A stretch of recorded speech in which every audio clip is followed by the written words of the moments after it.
کاتێک کە باس لە جەمسەرەکان دەکەن مەبەست لەم جەمسەرانە کێن و چۆن شکلیان گرتووە؟ طبعاً ساڵانێکی زۆریش نییە کە کێشمەکێشێک لە ئاسی دنیاە باڵین بەڕێوە چێت تقریبن پێم وایە بۆ زۆر کەس ئاشکرایە تا زۆر پێویستی بە لێکۆڵینەوەی تیۆری و نەزەری نییە کە کۆمەڵک ئەقتاب کۆمەڵک بلۆک کۆمەڵک جەمسەری ئابووری سیاسی عسکەری بۆژوازی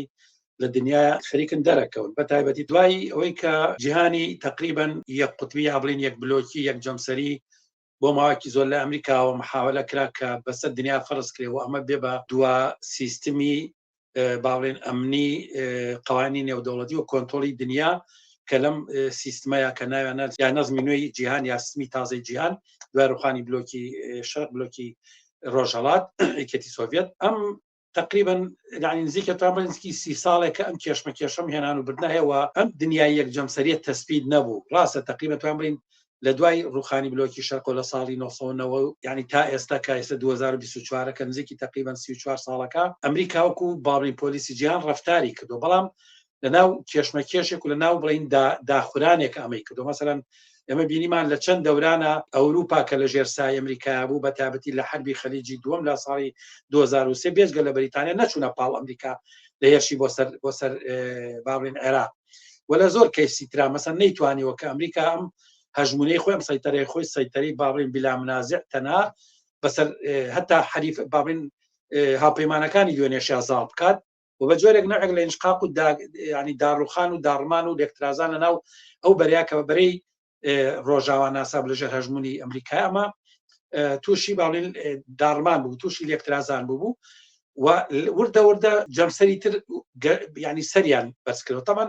ئەم جەمسەرانە گەر دیقەت بەی هێشتا مەسەلەن ینی ئەتوام لەم ئێستا لە کێشمەکێشێکە هێشتا نەیتوانیوە کە ڕسمی کۆتایی دنیا بکات جیهان بکات ینی باڵین سیستمی ئەمنی سیستمی یاسای و کە پێڵێن یاسای نێودەوڵەتیەوەی کە بە جۆرێک ینی ئیدارەدانی کۆمەلگای بەشەری و اقتصاد و سیاست لە دنیا لەسەر بنەمای بەشداری کۆمەڵک ئەقتابی ئیمپریالیستی ئەمە هێشتا یەکلا نەبووەوە باڵین لەناو کێشەکەی ئاژین ئێمە بەڵام ئەبینین کە ئەو جەمسەرانی مەسەنیسان توانێت ئینیان بکات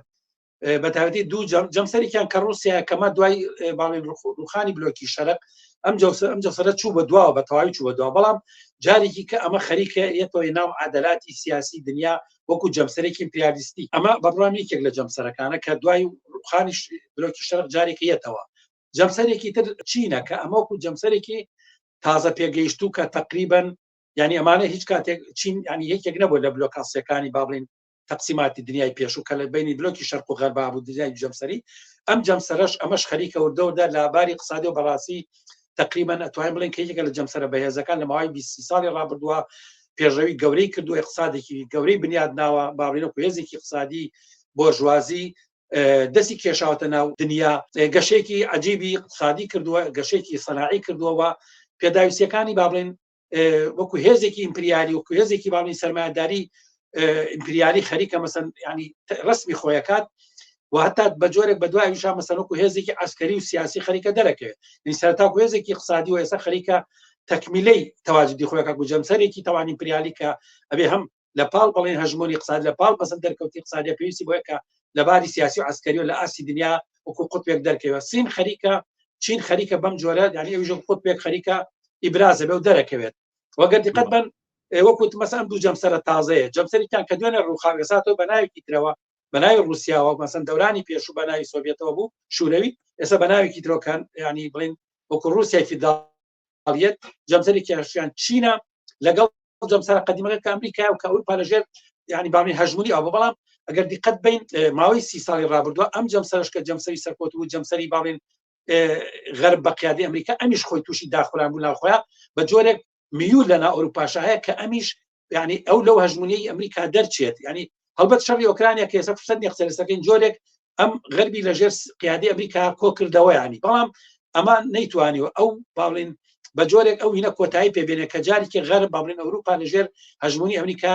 خۆیەک لای کاتەوە بە جۆرێک دەنگێک لەناو ئەوروپاشە پیا بۆ بەتابەتی ئەمەی کە ئەوروپاش خۆی وەکو هێزێکی مستەقیل وەکو جەمسەرێکی مستەقیل دەرکەوێت هەموو اقتصادی هەموو سیاسی و عسکەری ئەگەر دیقەت بن لە ساڵانی ڕابردووە بە جۆرێک ینی باسیەوەی کە هەتا ئەوروپا پێویست بە هێزی عسکەری خۆی هەبێ هەتا ئێستا مەسەلەن خەرجی عسکەری دەوڵەتانی ئەوروپا وڵاتانی ئەوروپا بەتابەتی فەرەنسا هەڵبەت بەریتانیاوە لەگەڵ ئەمریکاوە ئەوە هیچ بەسەن فەرەنسایە ئەڵمانیایە وەکو دوو هێزی سەرەکی یعنی هینیان باڵین ئەوانیش خەرجی عسکەریان زیای کرد ئەوانجانەکو وەکو ئەقتابێک و جەمسەرێک دەرکۆن ئەتوان بڵێن بە جۆرێک یعنی جەم سەرراستەکان بە بڕام ئەمریکا خۆیەتی لەگەڵ چین و رووسیا وەکو دوو جەمسەری تازە کە ئەمانە لە پاڵ ئەوروپاکە ئەمانە خەریکن یعنی ئەگەر ئەوروپاشتانێک و جەمسەرێکی مستەقیل خۆی لەم کێشمی کێشانی کێسەی وش بێتە دەرەوەمانە جەمسەرەکان کە بە بڕای من ئەتوان ینی جەمسەرە ئیمپریالیستەکان جەمسەرە ئابووری اقتصادی ئابووری سیاسی عسکەریەکانی کەپیتالیزمی دنیا سەرمادادیان کە خەریکن ینی کۆتایی بە هەژمونی یەک جەمسەری ئەمریکا هێنت وە خەریکن ینی بنەماکانی اقتصادی عسکەری سیاسی دنیای فرە جەمسەری پێگەیەنە. ئێوە لەو سەر وتاریکە ئاماژەم پێدا ئاماژە بەوە دەکەن کە مەترسی بۆ سەر مرۆڤایەتی ئەم جەمسەرانە دروستیەکەن. ئەوەی کە ئێستا چەند جەمسەر بوونی هەیە هەڕەشێ لەسەر مرۆڤایەتی و پێگەی ئەمریکا وەکو تاک جەمسەر کەمەکاتەوە یاخود هۆکاری تر هەیە بۆ ئەوەی کە ئەم جەمسەرانە هەڕەشە بن بۆ سەر مرۆڤایەتی. زانین چۆنا گەردیقەت بن هەموو دەورانێک کە بۆرژوازی جیهانی با بڵین بە تایبەتی ئەوەی کە پێڵەن وڵاتانی مترۆپۆل وڵاتانی سەرمایه‌داری کە پێڵێنەوەی مەسەن پێشکەوتوو بە جۆرێک ئەمانە لە هەر دەورانێکە کە تەوازن لە تەقسیمی جیهانە دابشنی جیهانە تێک چوبێ ئەمانە دەستیان بۆ شەڕ برد و ئەگەر دیقەت بن لە دەورانی شەڕی یەکەمی جیهانە مەسەلەی دابشکردنی دنیا هاتە پێشەوە مەسەلەن ئەو بۆ کاتەکە بەریتانیا بەشێکی زۆری دنیای داگیر کرد وەک وڵاتی اقتصادی گەورە بەڵام کاتێک کە کۆمەڵێک وڵاتی اقتصادی تر هاتە پێشەوە مەسەلەن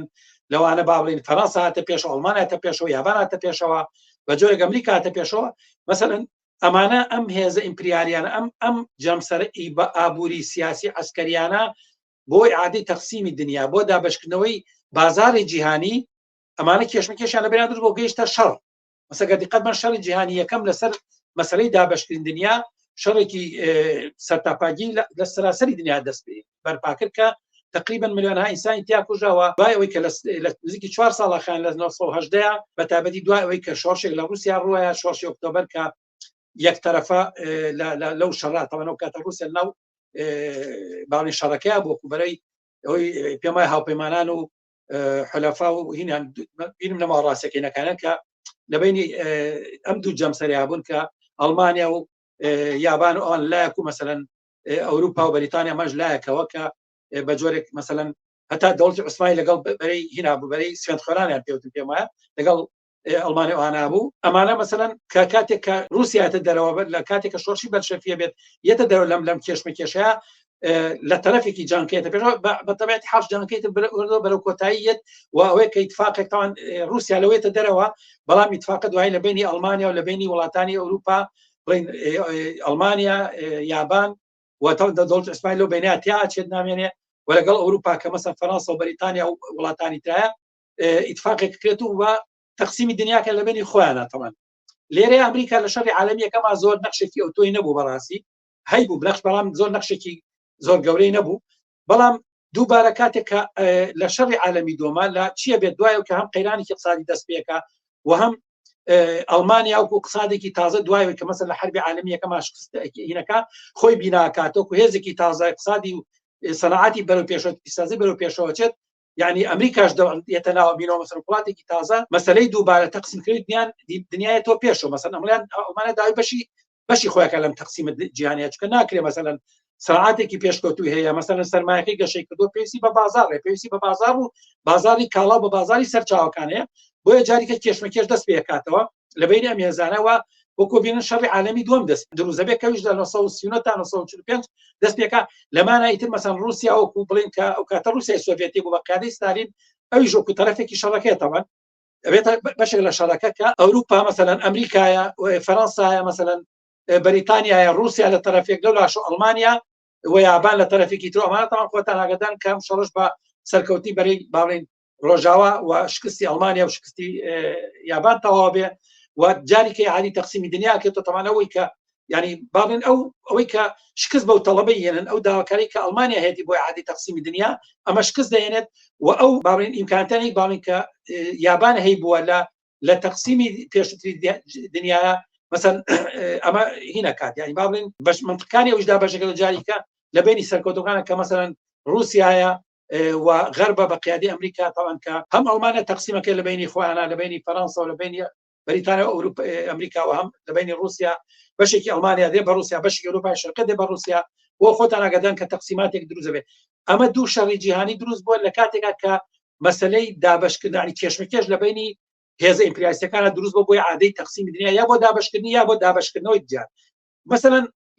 لە دوای شەڕی جیهانی دووەمەوە تا ڕووخانی بلۆکی شەرق جیهان بە جۆرە دابەشکرا بوو کە بلۆکی شەرق بەشێک بوو لە بلۆکەکە لەم تەقسیماتە دوای ئەم دوای کە بلۆکی شەرق شکستێنێ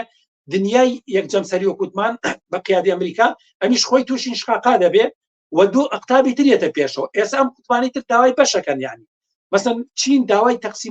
تەقسیماتی اقتصادی جیهانە ئەبێ بەشی هەبێ مثلا سرمایەکەی بە تریلیۆنها دۆلار مثلا دینی کردووە هەتا دقت بن مثلا ئێستا ڕووی کردۆتە شەرقی ئەوسەد ڕۆژهاتی ناوەڕاست ڕووی کردۆتە ئەفریقا ڕووی کردۆتە هەتا ئەمریکای لاتین بە جۆرێک مثلا بێجگەلەوەی کە کاڵای چینی لە هەموو وڵاتانی ئەوروپا و لە دنیا ئەفرۆشێت مثلا سەرفەکرێت و ئیسماراتی ئەمریکا بڵێن چین لە زۆربەی وڵاتانی دنیای ئەکرێت بەڵام ئەوەی کە وەکو وڵاتانێک کە بە جۆرێک ینی بازاری ئەو منتیقانە کۆنتۆڵ بکات نەگوی کە مثلا چین لە بازاری ئەمریکا خەریکە ئیسمارەکەی کاڵ ئافرۆشێت یعنی تەقسیمی بەس بەڵام مثلا ئەمریکا بڵێن ئەفریقا ئیتر بێ بە منطقەی نفوذی چین ئەوەی کە باڵەدەستی چۆن مەسەن ئێستا بۆ نمونە ئەمریکا لە مەجموعە مەناطقە باڵەدەستی هەیە یعنی ئەگەر وڵاتانەی تر بیانەوێت کە ئیسمارات کەن کە سەرمایە بنێرن کە ئیجازە لە ئەمریکا وەرگرن یعنی ئەوەی لێهاتووە چین و رووسیاش ئەگەر دقت بن بە حکمی ئەم موقعیتە عسکەری کە هەیە تێبەت موقعیتی اقتصادی ئەو لە چاو چینە لە دواوەیە هەتا لە چاو ئەوروپا لە دواوە لە بەڵام ئەو پێگە اقتصادی عسکەری کە هەیەی ئەوەی کە هی قادیمەی دەورانی سۆڤێتە ئەمە ئەو ئیمکانێتی هاوتێ لە پاڵ ئیمکاناتی اقتصادەکەیەتی ئەوژ قوتێکی جیهانی ئەوش داوای بەش بکە یعنی رووسیا نەک بە لەبەر پێگە اقتصادی بەقوتەکەی بەڵکو لەبەر پێگە عسکەری بەهێزەکەی کە ئەتوانێت کێشمەکێش لەگەڵ غەربا بکە لەگەڵ ئەمریکا بکە ئەوش داوای بەشەکە بۆ ئەگەر ئێستا دقت بن ینی ئەمانە مەسەن هەم رووسیا بۆ داوای بەش ینی بەپێ ئەو قوتە اقتصادیکەیەتی بەپێ ئەو قوتە عسکەری مهمەی کە لە ئاسی دنیایەتی منافسەی ئەمریکا کات وچین بەپێ ئەو قوتە اقتصادیکەیەتی و خەریکە وردە و دەکوتم لە ڕووی اقتصاد لە ڕووی عسکەری و سیاسی شۆ خۆی تەکمیل کات وەکو بنەماکانی پێداویستەکانی هێزێکی ئیمپریالی هێزێکی کە باڵین بۆرژوازی ئیمپریالی مەسەن تەمینی تەواجدی خۆی بکە ئەمە حتمما کێشمەکێش دەکەن یعنی لەسەر دابشکردنەوەی لەسەر مرۆڤایەتی دروستەکە کرد بێمەوە سەر بڵێم کە ئەمێ بگورە باسەکە تۆ دەژێت کێشارە بەی پێسی بە شەرعێکی زیاتر بوو ئەمریکا وەکو هێزێکی ئێستا وەکو هێزی لە هەزار دنیای تاکزەمسەری وەکو هێزەکە اقتصادی لە پێشەوەیە هێشتا یەکێکە لە اقتصادە گەورەکانی دنیا و سەر کەپیتالیزم لەباری عسکەریەکێکە لە هێزە عسکەریە گەورەکانی دنیا و بەدایان بنکەی سەربازی لە دنیا بڵاو سوودی بڵین بەحری لە دنیا بڵاو کردەوە ئێستا مەوزوعەکە کە ئەم دنیای جەمسەری بە کۆتایی پێبێت جەمسەری تر خەریکە دروست دەبێ و قوتابی تر داوای بەشەکە ئایا بەڕاستی ئەمریکا ئەوە قبوڵەکات کە ئەم جەمسەرانەی تر لە تەقسیمی دنیاە بەشیان بادیان بەسەرەکە لەسەر ئەمەیە ئەمریکا حتمما من لایە بە ئاسانی بەمە بۆیە کێشمەکێشەکە لەسەر بۆیە شەڕی ئەگەر دیقەت بێ زۆر جار مەسەلەن باسی ئەوکە کە ئەمریکا شەڕی ئەسەکەی لەگەڵ چینە خۆشتا مەسەلەن ئەوەی باسەکەن ئۆکرانی داگیر نەکردو نە رووسیا خەتەر لەسەر ئەوروپایکەی دیعەکانی غەرب لەسەر مەسەلی شەڕی ئوکرانیا چین وڵاتێکی اقتصادیە باڵێن بەڵام سێرەکەی بیانووی ینی شەڕەکەیان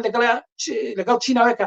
ئەزان کە ئەم ئیمکاناتی اقتصادیە حتمما داوای بەشەکە لە دنیاوە لەسەر دەرکەوتەکان دەرکەوتووە ئەوان تاوان بیانەکەی بەسەر بۆی کە مەسەر شەڕ ممکنە چین هێشکاتە سەر تایوان بەڵام ئەگەر بێتە سەر مەسەلەکە تایوان نییە بەڕاستی مەسەلەکە ئیعادەی تەقسیمی دنیاە ئەوەی کە مەسەلەن چینی دعایەوەی تایوان بەشێکە لە چین و داگیریەکاتەوە مەسەن ئەم شەڕە چی ئەمریکای کاگەر وایە مەسەلەن معلومە کە تایوان و بە منطقەیەکی نفوذی اقتصادی و ئینی عسکەری غەرب سەیرەکرێت کاتێک کە چینیشی دعایە لە مەسەن تایوان هی منە نەوعێکەوەی کە ئەبێ ئەمریکا تۆ خۆت کۆکەیت لە منطقەیە مەسەن بۆ نمونە ئەمانە ئەمریکا ئەمە قبولەکە نەک لە تایوان ئایا لە ئەفریقا قبولەکە ئایا لە ئەمریکا لە دنیا قبولەکە ئایا لە رووسیا قبولەکات هەرێوەسە و شەڕی کێسن لە ئوکرانیا دەستی پێ کردووە بەڕای من ئەم بەشێکە لەم کێشمەکێشە جیهانیە مەسەن غەرب ئەمە قبول ناکە مەسەن ئەوەی کە رووسیا لەژێر ناوەیە کە مەسەن ناتۆ هاتووە حدودەکانی رووسیای گرتووە یعنی چی یعنی ناتۆ ئەوێت رووسیا قەتیس بکاتەوە ینی نایەوێت بەشداری کا لە تەقسیمی دنیای ئەوش شەڕی بەشی خۆیەکە بۆیە گەر دیقەت بن مەسەن هجوومەکەی بۆ سەر ئوکرانیاوەی کە نابێت چێتە ناو ناتۆ ینی بە جۆرێک لێدانە ناتۆ پەیامێکە بە ناتۆ بە ئەمریکا کە منیش لە تەقسیمی دنیای بەشم هەیە ئەگەر دیقەت بن بەشێ لە سیاست مەدارەکانی ئەوروپا ئەمریکا کە نەوێک نەقدیان لەم شەڕی ئۆکرانیا هەیەوە تەیدی ئەوە هەتا تەحزیریانەوە بە ئەمریکا ئەڵێ بابەتیان ناکرێ ئێمە رووسیا بخێنە هینێکەوە باڵین قوژبنێکەوە ئیمکانی نەبێ رووسیا بەشدار بێ یعنی رووسیا لە تەقسیمی جیانە بەشدار بێ هەتا دەنگێکە لە ناوخودی ئەوروپا ناوخودی ئەمریکا بەرز بۆەوە رووسیا ناکرێ بخیتە گۆشەیەکەوە رووسیا هێزێکی عسکەری هەیە بەمە شەڕ لەسەر تەقسیمی جیهانی خۆیەکان لە مەیدانی قسادا بەشی ئەوێ کەپیتالیزمە دەوڵەتێکی بۆرژوازی پریالیە دەوڵەتێکە سەنعاتی هەیە قسادی هەیە ئیمکاناتی هەیە ئەوێت کەویش لەم تەقسیمە جیهانیە بەشێ بێ کەواتە مۆزەکەوەیە کە ئەمریکا ئەمە قبول ناکە و ئەمانەش ئەم هێزانش داوای بەشی زیاترەکەن ئەمەی کە ئایا ئەوە بە شەڕ ڕێگای یاننا بەڕاستی ئەمە مەسەلەیەکە کە بە حکمەوەی کە ئەم دەوڵەتانە ئەم جەمسەرانە هەمویان هێزی ئەتۆمی وە کاریگەری وێرانکاری هێزی ئەتۆمی ئەوەیە کە بە شوێنێکۆ ناوەست ئەوە نییە مەسەلەن ئەگەر بۆ وەکو چۆن ئەمریکا لە شەڕی جیهانی دۆمە بە ئەتۆم لە هێرشما ناکازاکیە یابانی ناچار کرد کە تەسلیمێ لە شەڕەکەیە ئایا بەڕاستی لە کاتێکە کە مەسەلەن رووسیا نزیکی 6,000 کڵاوی ئەتۆمی هەیە کە زیاتر لە ئەمریکایە ئایا مەسەلەن ئەمریکا ئەتوانێت بەلێدانێکی مەسەلەن بە ئەتۆم رووسیا تەسلیم کە لە کاتێکاویش چەکی ئەتۆم ئەتوانێت هین وێران بکات ئەمریکا وێران بکات نەکە دنیا وێرانکەن بۆیە بە بڕای من ئەوەی کە ئەم هێزانە مەسەن چینە هێزی ئەتۆمی و چەکی ئەتۆمی وێرانکەریە کە بە سەدان مەسەن کڵاوی ئەتۆمیە رووسیا بە هەزارانی ئەمریکا بە هەزارانی فەڕەنساوانە بە سەدان و بە هەزار ینی قوتبە ڕئیسیەکانوانی کە بەڕاستی خەتەریان دروستکەمانە هەموو ئیمکان هینی چەکی ئەتۆمیان هەیە وامانە ئەتوان کارەسات بەسەر مرۆڤاتی دروستکەن ئەتوان دنیا وێران بکەن بۆیە بەڕاستیەوەی کە شەڕی ئەمانە ئایا گاتەوەی شەڕی ئەتۆمی بێ ئەمە کە زۆر جار قسەی لەیەکرێ زۆر جار مەسەن باسەکرێت تا مەسەن چەند جار پۆتین ئەمە باسەکە مەسەن سیاسەتمەدارەکانە باسەکەن یعنی مفەکرەکان باسەکەن کە ئەگەری ئەوە هەیە مەسەن دنیا فەنابێت لە شەڕی ئەتۆمی ئەمانە بەڵام بەڕێی من ئەمە گەرێکی و زۆر زۆر دوورە بەڵام ئەوەی کە ئەمانە ئەمە ڕەشیان لەسەر دنیا دروست کردووە ئێستا خەتەریاتیان لەسەر دنیا دروست کردو و هەتا ئەگەری بەکارهێنانی چەکی ئەتۆمی تاکتیکی هەیە هەتا ئەوەی مەسەن ئەم فشارانی کە ئێستا بە عەمەلی ئەمریکا و غەرب بۆ سەر رووسیا زیان کرد بۆی کە فرسەتیان بە ئۆکرانیایە و بە چەکی دوورمەودار لە ناو داخلی رووسیا بە چەند ئەمە رووسیا قبوڵەکات یا کاردانەکەی چۆنە بێ ئەمانە هەمووی بەڕای من ینی خەتەرێک هەیە بەڵام ئەوەیە گا بە جەنگی ئەتۆمی ئەمە بەڕای من دوورە بەڵام خەتەرەکاری ئێستاوە خەتەرەکاری ئێستا لە ئۆکرانیا بە ملیۆنەها بەشەر ئاوارە بوون بە سەدان هەزار کەس کوژراون لە رووسیا هەروەها مەسەن لە شەرقی ئەوسەد و لە هینا مەسەلەن هەزاران کەس کوژراوە ملیۆنها کەس کوژراوە چەندین وڵات ینی ئەمنیەتی تیان نەماوە و خەتەری زیاتر مەسەلە لەسەر کێشە لە بین ئیسرائیل و غەزا هەیە بە سەدان بە دیان هەزار کەس کوژراوە مەسەلەی شەڕی بینی حیزبوڵڵا و ئیسرائیل لە ئارایە مەسەلەی کێشمەکێشی بینی ئێران و ئەمریکا و مەسەلەن ئیسرائیل لە ئارایە بەرحەڵ مەبەستمە کە کێشمەکێشێک ینی لە جیهانەوە خەتەرەکەشی هەتا مەسەن ینی زیاتر ئەبێت و زیاتر ئەبێ کە ممکن ناوچەی تریش بگرێتەوە ومکینە مەسەن هەر دوێنە تەقینەوە لە کازیخستان بوو یەکێ لە وڵاتانی هین بوو رووسیا بوو کە مەسەلەن رووسیا ئەمریکا تاوانبارەکان مەبەستمە کە فەزایەکی جەنگی هەیە ئەگەر ئێستا شەڕەکەنەوە بەڵام فەزای جەنگی هەیە ئەم فەزا جەنگیە بەڕاستی خەتەرە هەڕەشەیە لەسەر دنیا هەڕەشێکی نەفسیە لانی کەم لەسەر خەڵکی دنیا کە ینی بۆرژوازی ئامادەیە ئەگەر بەرژەوەندەکان کەوتەوە بەشەریە لەناو بەرێ ئەمە بە بڕای من خەتەرێکی جددیە لەسەر ئینسانیەت لەسەر مرۆڤایەتی ینی نابێ مرۆڤایەتی چاوەڕێ بکات کاتێک کە سەرانی بۆرژوازی دەزێنن بە دوگمەی ئەتۆمەکە و دنیا فەناکەن هەر لە ئێساوان خەتەرەکە بەڵێن ئەوە خەتەر هەیە ئەڵێن ئێمە گەر مەسلحەتمان بکرێتە خەتەر ئێمە ئامادەین کۆمەلگای بەشەری لەناو بەرین ئامادەین هەزاران و ملیۆنەها بەشەر قەتوعام بکەین ئامادەین بە دنیا شار چەندی شاروێران بکەین بەرحەڵ ئەمە خەتەرەکەی هەر ئێستا بەڕای لەسەر بەشەریەت هەیە لەسەر دنیا هەیە ڕەنگە لەسەر لە بەشێکی لە ئۆکرانیا هەیە لەسەر ئەوروپا هەیە لەسەر ناوچە ڕۆژاتی ناوەڕاست هەیە دوو ڕۆژێکە ڕەنگە لەسەر منطقەی جنوبی ئاسیا هەبێت ینی بەرحەڵ لەسەر خودی ئەوروپای مرکز هەبێت لەسەر خەتەرەکە بەڕاستی خەتەرێکە کە وەکو یەک باڵی تارمایی بەسەر بەشەریەت ئاڕوات و من پێم وایە کە ئەبێ ئەمە بە جددی وەرگێن لەلایەن بەشەریەتی ئازادی خوازان سەرجەم ڕەوت و هێز و ئەحزاب سیاسی جددیەکان کە لە دنیا مەسەن ینی فکریان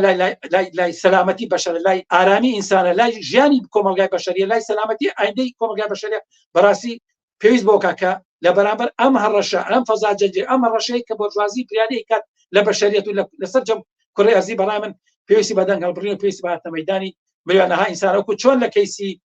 شەڕی خلیجا ملیۆنەها ئینسانتر سەر جادەکانی ئەوروپا دژی شەڕی خەلیج بوون وەکو چۆن لە مەسەلەی غەزا سەدان و ملیۆنەها ئینسان لە دنیا هاتن دژی جینۆسایدی خەڵکی فەڵەستین هاتنە سەر جادا وەکو چۆن بە سەدان هەزار کەس لە دیفاع لە جۆلیان ئەسانج هاتنە سەر جادۆ دیفاعن لەو کردوە دیفاعن لە ئازادی باڵێن ڕادەربڕی کە لە بەرامبەر ملۆڕی ئەمریکا و پلانەکانی ئەمریکا بۆ سەرکوتکردنی دەنگی ئازاد بەڕای من پێویستەکە بەشەریەتی ئازادی خواست بەرامبەر بەم هەڕەشێش بێتە مەیدان وەتەنە هیچ ینی هەر ئەمەیە کاتوانێت نەک بەر بە هەڕەشەکان بگرێ بەڵکو بۆرژوازی و ئیمپریالیزم و بینی لە جێگەی خۆیان دابنێتەوە ڕێگە خۆشکە بۆی کە کوتای بە دەسەڵاتی ئەوانش بهێنە بەڕاستی. دواتر توانین قسەی زیاتریش لەسەر شۆنەتی پوچەڵکردنەوەی ئەم هەڕەشانە بکەین، بەڵام ئەمێ بزانم کە لێکەوتەکانی و دەرئەنجامەکانی لە خۆرهەڵاتی ناوەڕاست و کوردستان چی ئەبێ؟ هەڵبەت باسم لە خراپترین حاڵەت نییە ئەگەر بێت و بگاتە جەنگی ئەتۆمی وەکو خۆت ئاماژەت پێدا کە تەواوی بەشەریەت ڕەنگە بکەوێتە ژێر مەترسیەوە، بەڵام ئەم منافەسە و کێشمەکێشەی کە ئێستا لە نێو جەمسەرەکاندا هەیە و هەر یەکە و داوای بەشی خۆی دەکات، کاریگەریەکانی و لێکەوتەکانی لە کوردستان و ناوچەکە بەگشتی چۆن دەردەکەوێت؟ بە بڕای من ناوچەی ڕۆژهەڵاتی ناوەڕاست ناوچەیەکە کە پێویستی بە عادی ئەمارە دوای نزیکی تقریبا ئەوە هیچ عێراق وڵاتێکە وێران بوو لای بەڵام ئەگەر دیقەت بین مەسەلەن یەمەنە وێران بووە، لیبیا وێران بووە، مەسەلەن فەلەستینە وێران بووە، سووریا وێران بووە، مەسەلەن منتیقەیە بەعام کاول بۆ پێویستی بە عادی ئەمارە بێجگە لە خودی ئەوروپا. مەسەلەن بێجگەلەوە مەسەلەن ئەم منتیقەیەکی وزەیە، مەسەن کێشمەکێش لەسەری لە بینی هێزە ئیمپریالیستەکانە حتمما کێشمەکێشێکی جددیە. منطقەیەکی مەسەلەن ئەگەر دیقەت بی بەشێکی زۆری توان بڵێم ئەکسەریەتی وزەی نەوتی وەگاز لە منطقەی ڕۆژهەڵاتی ناوەڕاست و وڵاتانەی کە پێڵێن ڕۆژهەڵاتی ناوەڕاست و بێجگەلەوە مەسەن بازارێکی بەهەرزانی کارە، بازارێکی کاڵایە. مەبەست بێجگە لە مەسەلەی ئەمارەکەی بڵین بیناکردنەوەی کە مەسەن وێرانکردنی ئەمە خۆی پێویستی بە خستنەگەڕی سەرمایەکی خەیاڵی هەیە بۆ دروستکردنی ژێربینای ئابووری، بۆ دروستکردنی بینا و مەشارێع و جادەوبان و خەسەخانە و نازانمانە. بێجگەلەوە مەسەلەن بۆ کوتم سەرچاوێکی وزەیە، مەسەلەن سەرچاوێکی ساخنەوەی کاڵایە. ئەمانە بە بڕای منطقەیەکی بەپیتە بۆ بەرهێنانی سەرمایەداری کە ئەمە حتممە بێتە یەکێک لەو هەر ئێستا وایە یەکێکە لە ناوچەکانی کێشمەکێشی ئەوان ئەوەی کە ئایا ئەگا بە مەسەن بە زیاتر نائارامکردنی منطقەکە. ئەمەش مەسەلەیەکە بە بڕای من کە سەربارەی کە منطقە بە شتێکی گشتی نائارامە. هێشتا مەسەن عێراق ئارام نیە، هێشتا مەسەن لیبیا ئاگادارین، مەسەن سووریا ئەوە هێشتا ینی یەکلایی نەبووەوە، یەمەن ئاگادارین بەتابەتی کێشمەکێشەکانی بینی هێزە محەلیەکان مەسەن ئێران لەلایەک مەسەلەن کە دەوری هەیە نەخشی هەیەەوە هەتا تەسیل لەسەر ئەمنیەتی مەسەر منطقەکە داناوە. ئەمانە بەرحاڵ ینی ئەگەری ئەوەی کە ناوچەکە نائارام بێت لە هەزار ئەگەرێکە و لەسەر ئەم کێشانی کەوتمان. بەڵام وەکوتم ئەم منطقەی پێویستی بە ئیسمارە، پێویستی بە وەرهێنانە، پێویستی بە ئەوەی کە سەرمایە تیای بچەرخێت، بۆیە بێتە مەیدانێکی بەڕامی کێشمەکێشی ئەوان. بەڵام ئەمەی کە ئایا وەکوتم نائارامی زیاتر بێت بە جەنگێکەکە لە منطقەیە ئەم هێزە لە بینی خوانەیانە، بە بڕای من ئەمەش مەسەلەیەکە کە ئینسان ناتوانێت لە ئێستا پێشبینی بکرێت. من پێم وایە کە ڕەنگە زۆرتر بە حکمی چێەوەی چونکە زانین چۆگەرە مێزانە کێشمکێش لە هەر شوێنێکە لە بەرامبەر یەکە بن بە یەکە ممکنە دۆخەکە زیاتر تێبچێت. چۆن ئێستا لە ئۆکرانیایە مەسەن رووسیا لەگەڵ غەربا باڵین بەتابەتی کێشمەکێشیانەیە پێکدادانێ. بەڵام گەر دیقەت بی تا ئەمە خیرانە ئەمریکا و غەرب ینی جورئەتیان نەبوو کە ڕاستەوە خۆ بێنە ناو شەڕەکەەوە ناشێن هەوڵیان نێن. ئێستاش ئەگەر دیقەت بن مەسەن کە ڕێگەیانەوە بە ئۆکرانیا مەسەن چەکی دوورمەودای خۆی بەکاربێنێت، ینی ئەوەی کەڵەن چەکی دروستکراوی ئەمریکا و ڕۆژاوە بە لە دژی رووسیا ئەگەر دیقەت بن حدودێکیان داناوە کە لەناو ئەو حدودە زیاتر نەڕوە. ینی بۆیە بە بڕای من لە هەزار ئەوان پێویستیان بۆیە کە ئەم هینە جڵەوکەن ئەم کێشمەکێشە لەوە زیاتر بەرەو تەقینەوەی گۆرە نەڕوە. بۆیە من پێم وایە کە لە چوارچێ ئەم باڵێن ئیتفاقی جیانە لە چوارچەوەی کە دۆخەکە تاوا نەتەقێتە لە ئاستی دنیا ڕەنگە نەشیانەوێت دۆخی ڕۆژهەڵاتی ناوەڕاست لەوە زیاتر تاقید بێت بەتایبەتیش ئینسان کە ئەبینێت ئەمریکا مەسلحەتی لەوەنێ کە جەنگەکە لە غەزە و لە لوبنان و لەمانە زیاتر بتەقێتەوە. ئەگەر دیقەت بی زۆر جار مەسەن فشارەکانی بۆ سەر ئیسرائیل زیاد کردووە کە جەنگی غەزە ڕاگرێت کە بۆی مەسە تا سەربارەکە ئیسرائیل ئێران بێنێتە ناوە مەسەن بێتەوە. بەڵام ئەمریکا بە جۆرێک ینی ئەم حاڵانەیە کە مەسەن ئێران نێتە ناوەوە ئەوان بۆی زیاتر منطقەکە ینی ئاڵۆز نەبێت. من پێم وایە کە تا ئێستا و ڕەنگە تا مەودایەکی تریش ئاراستەکە بۆ بێت کە نەیانەوێت دۆخی ڕۆژهەڵاتی ناوەڕاستیش لەوە زیاتر نائەمن بێت. خۆ ئێستا نائەمنە بەڵام لەوە زیاتر نائەمن نەبێت یا بڵین ینی هەوڵبند بە جۆرە جڵەوی کە نەتاگەر زیاتریش بین بێت بەڵام نەتەقێتەوە نەبێت بۆی کە لە ژێر دەستیان دەرچێت. من پێم وایە کە لەسەر کوردستانیش بەڕای من کاریگەرەکە هەر لە چوارچێوەی ئەم منطقەیە بێت کە کوردستان بەشێکە لە عێراق و عێراقش بۆ لە هەزار منطقەیە کە هێشتا منطقێکی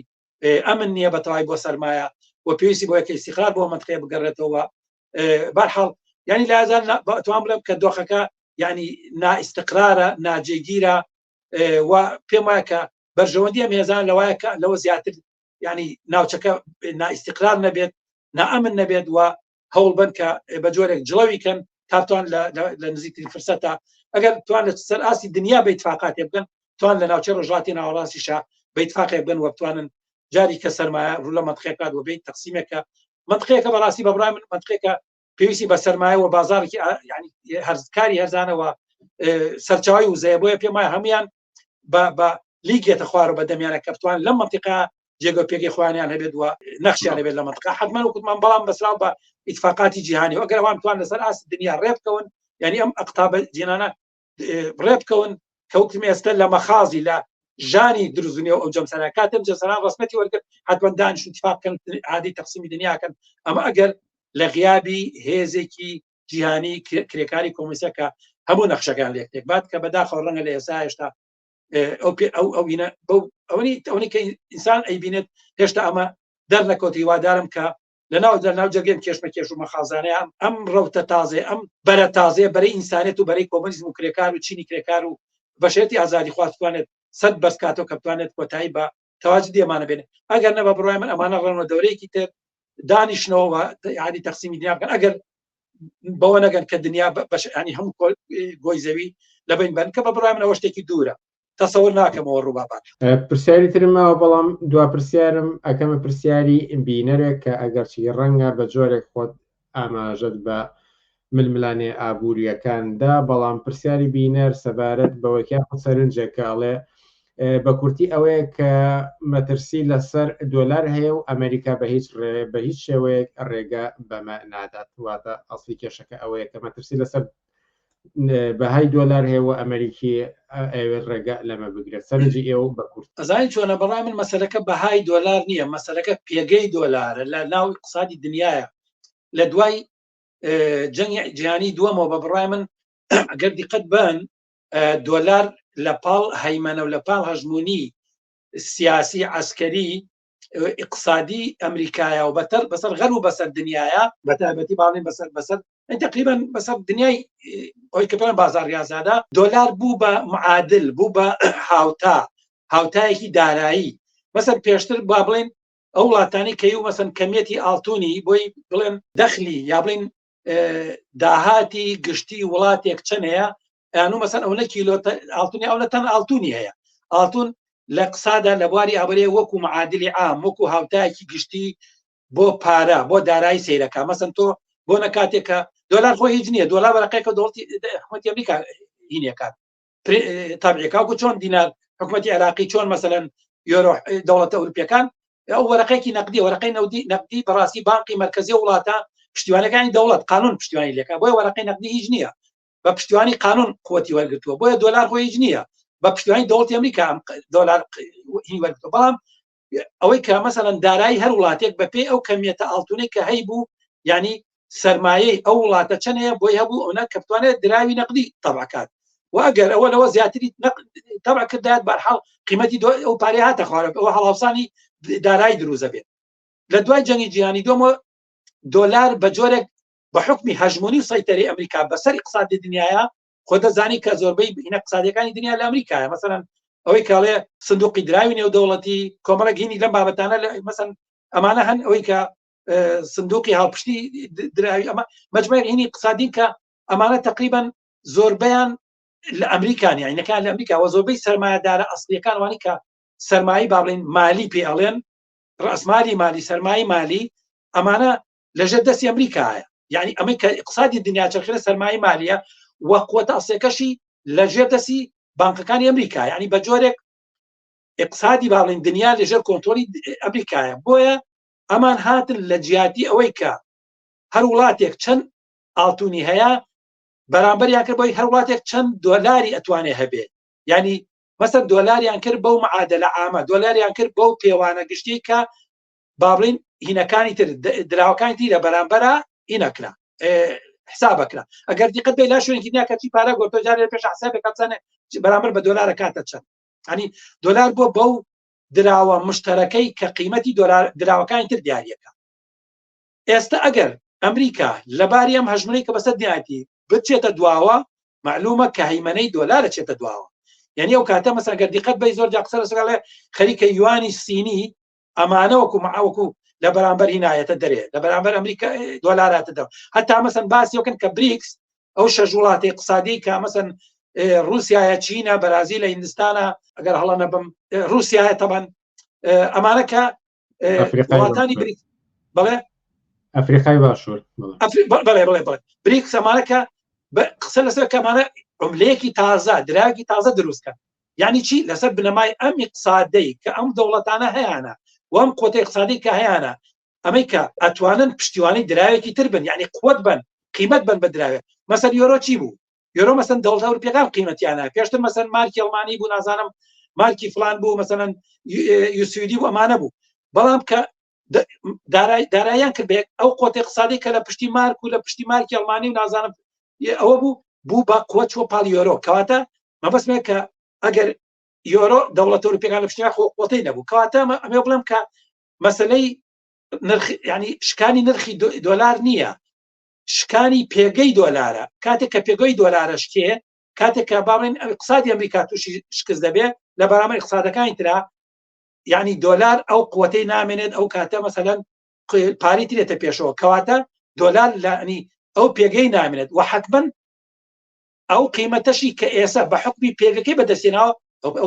ئەوەشی لە دەزایات چکە دیقەت بن مەسەلەن کاتێک کە پێگەی اقتصادەکەی لە دەزایات قیمەتی پارەکەش هێشکێ مەسەلەن من بیرمە مەسەلەن لە 2007 و 8 و 9 یەک پاوەنی بەریتانی $2 ئەمریکی بوو $2 ئەمریکی بەڵام کاتێک اقتصادی بەریتانی بەرەو دواوە ئەڕوات کاتێک اقتصادەکەی شکست دەیەنێت یعنی کاتێک کە باڵێن ینی مجموعی کۆی گشتی دەخلی ئیجمالی داهاتی ناپوختە لە وڵاتەیە مەسەن بەرەو خوارە چێ حتمەن قیمەتی نەکەشی ئەشکێت قیمەتی دراوەکەشی ئەشکێ مەسەن کاتێک اقتصادی عێراق بەرەو وێران بوون چوو پارەی عێراقی هاتە خوارەوە کاتێک اقتصادەکەی گەشەی کردوێتەوە پارەی عێراقی سەرکەوتوێت مەسەن بیرمانێت مەسەن کە پارەی ئێرانی بیرمانێ مەسەن پارەی ئێرانی دەورانێک مەسەن چی بوو لەگەڵ عێراق لەگەڵ دۆلارە بەڵام ئێستش ئەو شکاوە کەواتە بۆ دۆلاریش بە هەماشل کاتێک اقتصادەکەی بەرەو خوارەوە چێ لە بەرامبەر اقتصادی ترا حتمەن دۆلارەکەی ئەو جێگەی نامێنێت و حتمەن قیمەتی دۆلارێک ئەشکێت کەواتە مەوزوعەکە چییە بەلەوەی کێشە لەسەر شکانی قیمەتی دۆلار بێ کێشە لەسەر شکانی پێگەی دۆلار لە ناو اقتصادی دنیا و دەرچوونی لەوەی کە وەکو هاوتایەکی گشتی بۆ سەرجەم پارەکانی دنیا ئینکات وەمەش بە معنای کۆتایی هاتنی هەژمونی عسکەری هەژمونی اقتصادی ئەمریکا بەسەر اقتصاد دنیا و وردە شکانی هەژمونی سیاسەکەشی و حتمەن بەرەبەرە شکانی هەژمونی عسکەریەکەشێ بێت کە وەکو هێزێکی تاک جەمسەری لە دنیا ئەبێ بە ئەیش وەکو هێزێک وەکو جەمسەرێکی تر ناوێت جەمسەرەکانی تری دنیا وەکو چۆن لە دەورانی شەڕی جیهانی باڵێن یەکەما هەبوو تا دووەم و چۆن دواتیش لە بینی شەرق و غەرب تەقسیم کە جیهانێکی فرەقوتبی اقتصادیە پارەکانیشیان تقریبا وەکو معادلی یەکتری لێت یعنی ئەو کاتە ئەو هەژمونەی کە دۆلاری مێنێت لە قیمەتی دۆلارەکە شەشکێنێت